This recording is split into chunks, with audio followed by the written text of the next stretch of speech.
ગુરુ શબ્દને વ્યાખ્યાયિત કરીએ તો ગુ એટલે અંધકાર અને રુ એટલે પ્રકાશ. અજ્ઞાનરૂપી અંધકારને દૂર કરી અને જ્ઞાનરૂપી પ્રકાશ પાથરે તે ગુરુ.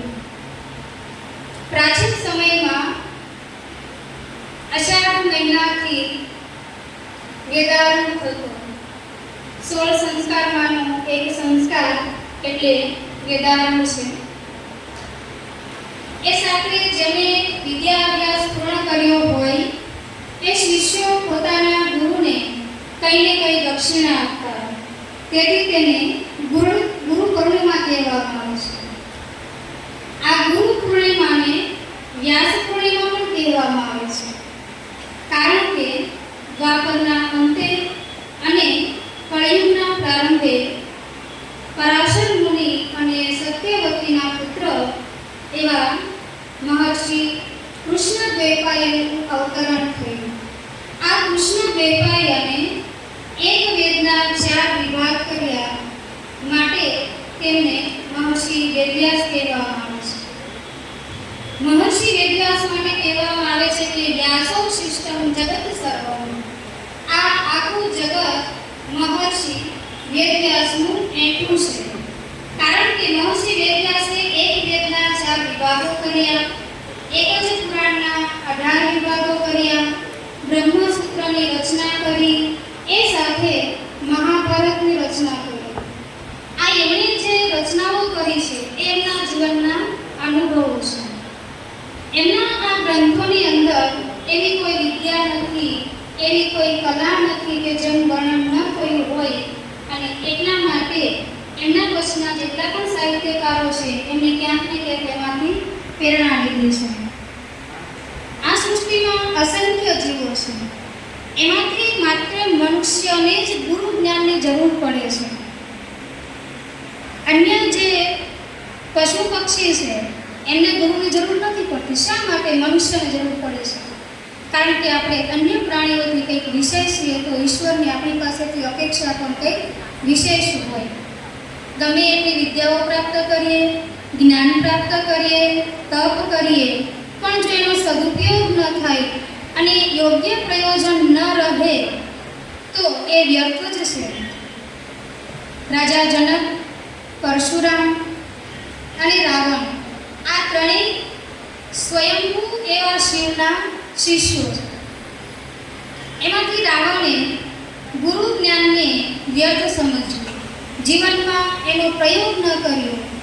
એમને જે વિદ્યા હતી, એમની પાસે જે તપ હતું તે અધર્મના માર્ગે વાપર્યું અને એટલા માટે રાવણ છે એ પરિવાર સાથે નાશ પામ્યો. મનુષ્યને ચતુર્થ પુરુષાર્થમાંથી પસાર થવાનું હોય છે: ધર્મ, અર્થ, કામ અને મોક્ષ. ધર્મ એટલે મનુષ્યનું કર્તવ્ય, એમની ફરજ. દરેક મનુષ્યનું આપણું કર્તવ્ય છે.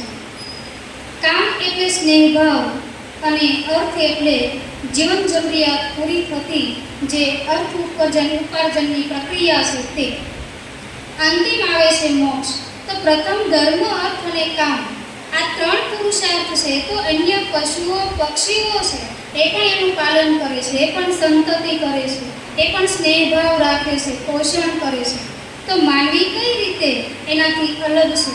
તો માનવી એકમાત્ર એ રીતે અલગ છે કે ગુરુનું જ્ઞાન પ્રાપ્ત કરી અને બ્રહ્મ તત્વ સુધી પહોંચી શકે છે, ઈશ્વરનું ભજન કરી શકે છે.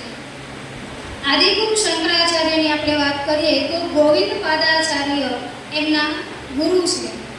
એમની પાસેથી ગુરુ જ્ઞાન મેળવ્યું અને એ કહે છે કે શ્લોકાર્જેન પ્રવક્ષ્યામિ યદ ઉત્તમ ગ્રંથ કોટિભિઃ બ્રહ્મ સત્ય જગત મિથ્યા જીવો બ્રહ્મેવ ન પરઃ. ગુરુ છે એ આપણને બ્રહ્મ સુધી પહોંચાડે છે. એ કહે છે કે કરોડો ગ્રંથોની અંદર કહેલી વાત છે એ માત્ર હું તમને અડધા શ્લોકની અંદર કહી દઉં કે બ્રહ્મ જ સત્ય છે, જગત મિથ્યા છે, જીવ અને શિવ એક જ છે, એ અલગ નથી. વિદ્યા તો આપણે મેળવીએ છીએ, પણ ખરેખર વિદ્યા એટલે શું? વિદ એટલે જાણવું. શું જાણવું? બ્રહ્મને જાણવું, ઈશ્વરને જાણવું, ભગવાનને જાણવું. તે માત્ર આપણે નોકરી પૂરતું કે પદવીઓ મેળવીએ ત્યાંથી સીમિત રાખી દઈએ છીએ તો વિદ્યાનો એક ખરેખર અર્થ નથી. શ્રી વિષ્ણુ પુરાણના પ્રથમ અંશના 19મા અધ્યાયના 41મા શ્લોકની અંદર કહ્યું કે સા વિદ્યા યા વિમુક્તએ, તે વિદ્યા છે કે જે આપણને સાંસારિક બંધનો, કામ, ક્રોધ, લોભ, મોહ, મદ અને મત્સર આ ષડ રિપુઓ શત્રુઓથી આપણને મુક્ત કરાવે તે વિદ્યા. ગુરુ ક્યારેય ધારણ નથી કરવાના હોતા. ગુરુ તો હોય છે, જેમાંથી આપણને કંઈક શીખવા મળે છે, જેનો આપણો આ જન્મારો છે, જન્મ છે એ સુધરે એ ગુરુ છે. પ્રકૃતિના તત્વોમાંથી પણ જો આપણને કંઈક શીખવા મળે તો એ પણ આપણા ગુરુ છે. ભાગવત પુરાણના 11મા સ્કંધના અધ્યાય 7 થી 12 ની અંદર અવધૂત ઉપાખ્યાન આવે છે. અને અવધૂત ઉપાખ્યાનમાં યદુ રાજા અને દત્તાત્રેયનો સંવાદ છે. એમાં એકવાર જ્યારે અવધૂત પરિભ્રમણ કરી રહ્યા હોય છે ત્યારે દત્તાત્રેયને જુએ છે અને વિચારે છે કે આ અવધૂતને એવું તો શું પ્રાપ્ત થઈ ગયું પર આટલી પ્રસન્નતા છે. એટલે એ દત્તાત્રેયને પૂછે છે કે તમારી પ્રસન્નતાનું કારણ શું? ત્યારે એ કહે છે કે હે રાજન બહવહ મે ગુરવઃ એકસ્માત ગુરોઃ સુપુષ્કલમ સુસ્થિરમ જ્ઞાનમ ન લભ્યતે. હે રાજન, મારે તો ઘણા બધા ગુરુઓ છે. એક જ ગુરુ પાસેથી પ્રાપ્ત થયેલું જ્ઞાન છે ઘણું બધું અને સ્થિર રહેનારું નથી હોતું. માટે સૂર્ય, સમુદ્ર, જળ, પૃથ્વી, બ્રહ્મ, વેશ્યા આવા 24 મારા ગુરુઓ છે. અને એ ગુરુઓ પાસેથી હું કંઈક ને કંઈક જ્ઞાન છે એ પ્રાપ્ત કરું છું. અને એટલે જ આપણે કહ્યું કે ગુરુ ધારણ કરવાના નથી હોતા, ગુરુ તો હોય છે. જો ગુરુ મળી જાય તો શું નથી થઈ શકતું. મહર્ષિ વેદવ્યાસે જ્યારે શંકરાચાર્યને મળે છે એમનું આયુષ્ય માત્ર 16 વર્ષનું હોય છે, પરંતુ મહર્ષિ વેદવ્યાસે એ શંકરાચાર્યને બીજું 16 વર્ષનું આયુષ્ય આપી અને 32 વર્ષનું આયુષ્ય પ્રદાન કરે છે. તો એ આયુષ્ય પણ વધારી શકે છે.